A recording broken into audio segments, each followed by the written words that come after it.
여러분, 본 회퍼라는 목사님을 아마 잘 아실 겁니다. 우리가 잘 아는 찬양 중에서 선한 능력으로 아시죠? 이 찬양을 작사한 목사님이기도 하신데, 사실은 이 본회퍼 목사님이 진짜 유명한 이유가 따로 있어요. 그게 뭐냐면 그 악독한 히틀러와 맞서 싸웠던, 그래서 결국에는 순교의 잔을 마셨던 그런 목사님이기 때문에 그래요. 사람들이 목사님에게 묻습니다. 어떻게 그런 용기를 갖게 되었냐고. 순교와 두려움과 이 불안, 이걸 어떻게 극복했냐고 끊임없이 묻습니다. 그때마다 목사님이 뭐라고 대답을 하냐면, 나는 누구인가? 이 질문을 던지면서 저는 늘 웃습니다. 왜냐하면 나는 하나님의 것이기 때문입니다 라는 대답을 늘 했다는 거죠. 오늘 이 새벽 여러분들은 과연 누구십니까? 그리고 어떤 존재로 하나님 앞에 나오셨습니까? 고린도전 4장 1절에서 바울은 우리를 이렇게 정의합니다. 우리 한번 같이 읽어볼까요? 시작. 사람이 마땅히 우리를 그리스도의 일꾼이요 하나님의 비밀을 맡은 자로 여길지어다. 아멘. 여러분, 오늘 이 새벽에 여러분들은 누구냐? 그리스도의 일꾼인 줄로 믿습니다. 하나님의 비밀을 맡은 자인 줄로 믿습니다. 여기서 일꾼이라는 것은요, 배 밑창에서 죽을 때까지 노를 젓는 노예를 가리키는 거예요. 그리고 여기서 말하는 비밀은 하나님의 그 거룩한, 그리스도의 그 거룩한 성찬에 참여하는 자, 그게 바로 이 비밀을 맡은 자거든요. 요약하면 이렇습니다. 바울은 우리를 죽을 때까지 복음과 하나님 나라를 위해 헌신된 자, 예수의 살과 피를 먹고 마신 거룩한 자라고 말을 하고 있는 겁니다. 그러니 여러분, 오늘 하루 절대로 그 누군가에게도 업신여기지 마시기를 간절히 축복합니다. 절대로 무시당하지 마시기를 축원합니다. 왜냐하면 우리는 그런 자들이 아니기 때문에 그래요. 바울은 오늘 본문에서 데살로니가 교회 성도들을 향해 똑같은 말을 하는데, 우리 12절 말씀을 우리말 성경으로 함께 읽어볼까요? 12절입니다. 시작. 이는 여러분들을 불러 자기의 나라와 영광에 들어가게 하시는 하나님께 합당하게 행하게 하기 위한 것입니다. 아멘. 하나님이 우리를 부르셨대요. 그리고 하나님의 나라와 영광에 들어가게 하시는 그 하나님, 그 앞에서 합당하게 행하기 위해서 우리를 오늘도 초청하셨다, 이렇게 말씀하고 계신 거예요. 여러분, 과연 하나님께 합당하게 행한다는 게 과연 오늘 우리에게 어떤 것을 의미하고 있는 걸까요? 오늘 두 가지를 살펴보면, 첫 번째로 저와 여러분들은 하나님만을 기쁘시게 하는 것이 인생의 목표인 사람들이라는 거예요. 누구를 기쁘게 한다고요? 하나님만을 기쁘게 한다는 거죠. 우리 4절 말씀도 같이 읽습니다. 4절입니다. 시작. 우리가 이와 같이 말함은 사람을 기쁘게 하려 함이 아니요 오직 우리 마음을 기쁘시게 감찰하시는 하나님을 기쁘시게 하려 함이라. 아멘. 여러분, 이 말을 바울이 하는 데는요, 그 말은 이유가 있어요. 우리가 지금 서신서를 하고 있는데, 서신서를 읽을 때는 늘 이 질문을 던져야 돼요. 어떤 질문이냐면, 무슨 일이 있었나? 어떤 문제가 있었나? 여러분, 그러니까 당연히 편지를 썼겠죠. 지금 바울이 데살로니가에서 복음을 전했고, 지금은 데살로니가에 있지 않는데, 지금 그들과 누가 같이 있느냐? 종교 사기꾼들이 있더라는 거예요. 그들이 어떤 거짓된 삶을 통해서 데살로니가 교회 성도들을 회방했냐면, 3절 말씀을 보면 세 가지를 지적해요. 첫 번째가 간사함이고, 두 번째가 부정이고, 세 번째가 속임수인데, 이 세 가지 공통점이 있다고 한다면요, 다 내적인 거예요. 그러니까 드러나질 않아요. 근데 이 세 가지가 반드시 드러나게 된다는 거죠. 여러분, 간사함이라는 게 뭐예요? 간사하다는 것은요, 겉과 속이 다른 걸 간사하다고 말하는 거예요. 부정은요, 부패하고 불결한 마음과 그 동기를 의미하죠. 그리고 속임수라는 것은 옛날 성경에 괴계라고 말을 하고 있는데, 누군가를 기만하고 속이는 것이죠. 한마디로 내적으로 거짓되고 오염되어 있는 것을 바로 이런 표현들을 쓰고 있다는 거예요. 근데 놀랍게도요, 자신들의 속마음이 간사하고 부정하고 속임수로 가득 차 있다 보니까 바울과 그의 사역에 대해서도 그 관점으로 사람들에게 비방하더라는 거죠. 5절 말씀을 보세요. 5절 말씀 같이 읽습니다. 시작. 너희도 알거니와 우리가 아무 때에도 아첨하는 말이나 탐심의 탈을 쓰지 아니한 것을 하나님이 증언하시느니라. 아멘. 바울과 동역자들을 공격하는데 어떻게 공격하냐면 바울이 아첨하면서 부유한 사람들의 돈을 갈취한다 이렇게 말을 해요. 탐심의 탈을 쓰고 있으니 바울의 말에 넘어가지 말라고 말을 합니다. 근데 여러분, 바울이 이런 비방과 이런 공격에 흔들렸을까요? 안 흔들렸을까요? 절대로 흔들리지 않은 거죠. 왜냐하면 바울에게는요 아주 중요한 최고의 목표가 하나 있거든요.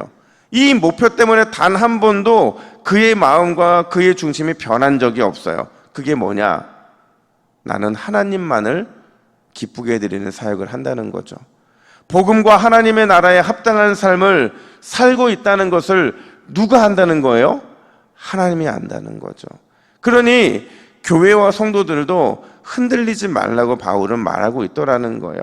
사랑하는 여러분, 콩 심은 데 뭐가 나요? 콩이 나고, 팥 심은 데 팥이 나게 돼 있어요. 우리가 무엇을 하든지 무엇을 짚든지 오직 하나님을 기쁘게 하라는 마음만 단단히 붙잡으면 반드시 그에 합당한 열매를 맺혀지게 될 줄로 믿습니다.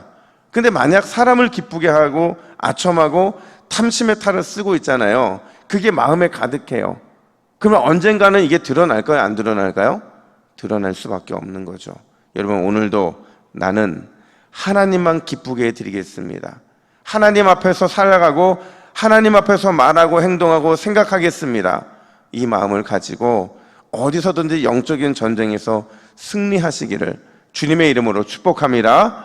뿐만 아니라 두 번째로 우리에게는 여러분 균형감이 필요해요. 어떤 균형감이냐?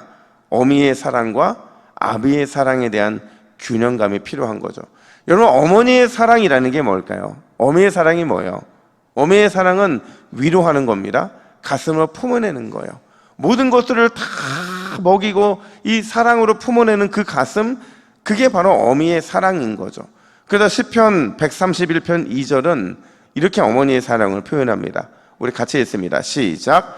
실로 내가 내 영으로 고요하고 평온하게 하기를 젖된 아이가 그의 어머니 품에 있음 같게 하였나니 내 영혼이 젖된 아이와 같도다. 아멘. 여러분, 이런 평안함 누리시기를 간절히 축복합니다. 근데 이거는요 절반밖에 안 되는 거라는 거죠. 이것만 갈구하고 이것만 따라간다면 온전하지 않다는 거예요. 어머니에게 받는 사랑만으로는 우리는 부족하다는 거죠.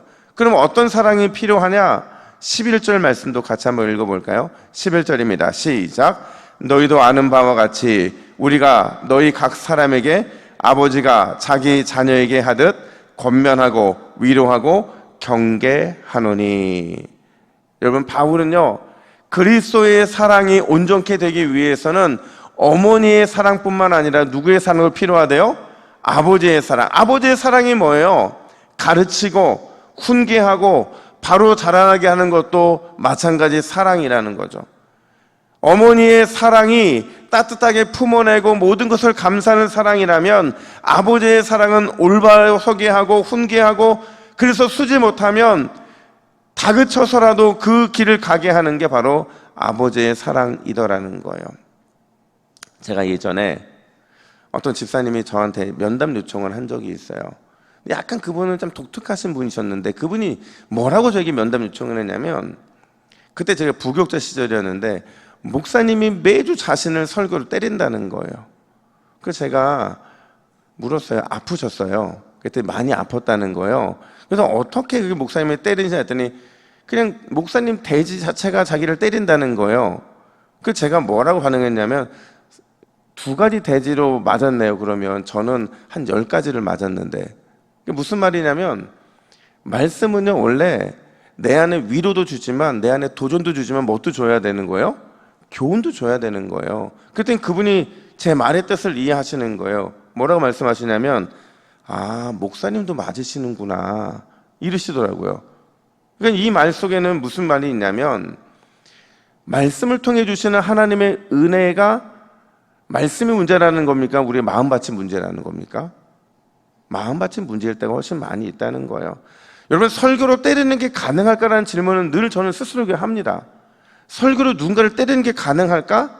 불가능해요. 왜냐하면 하나님의 말씀으로 성도를 때리잖아요. 그러면 그 말씀을 선포한 목사는 하나님께 맞고 더 맞아요. 왜냐하면 말씀을 선포하는 하나님의 대언자로서의 자격을 잃어버린 사람이기 때문에 그렇죠.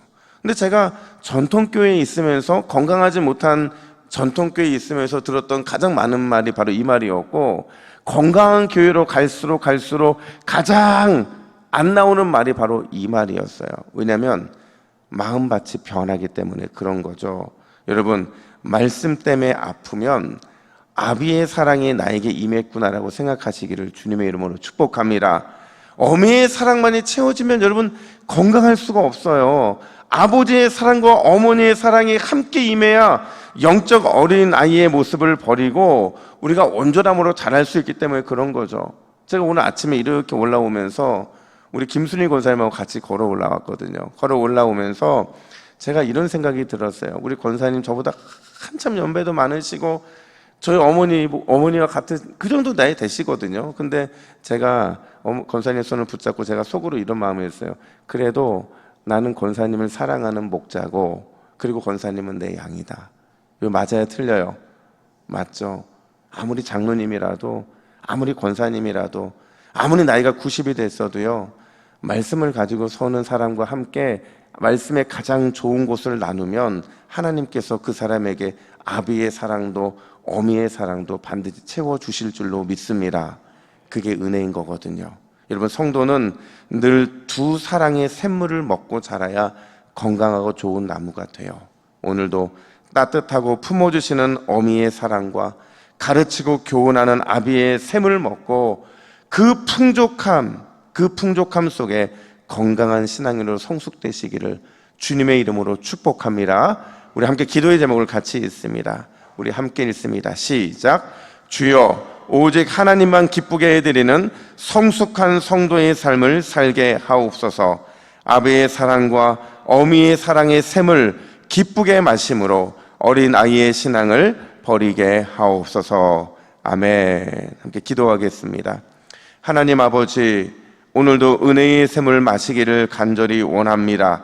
하나님이 기뻐하시는 성숙한 성도가 되기 위해서 날마다 은혜와 사랑의 샘을 많이 마시게 하여 주시고, 그런 샘을 마심으로 어린아이의 신앙을 벗어버리고 장성한 분량에 이르는 귀한 동북의 믿음의 가족들이 될 수 있도록 인도하여 주시옵소서. 오늘도 그 샘을 풍족하게 마실 때에 하나님께서 날마다 승리케 하시는 놀라운 은혜를 누리게 될 줄로 믿습니다. 그 안에 거할 수 있도록 주의 권능의 팔로 강하게 붙잡아 주시옵소서. 감사드리며 예수님의 이름으로 기도하옵나이다. 아멘.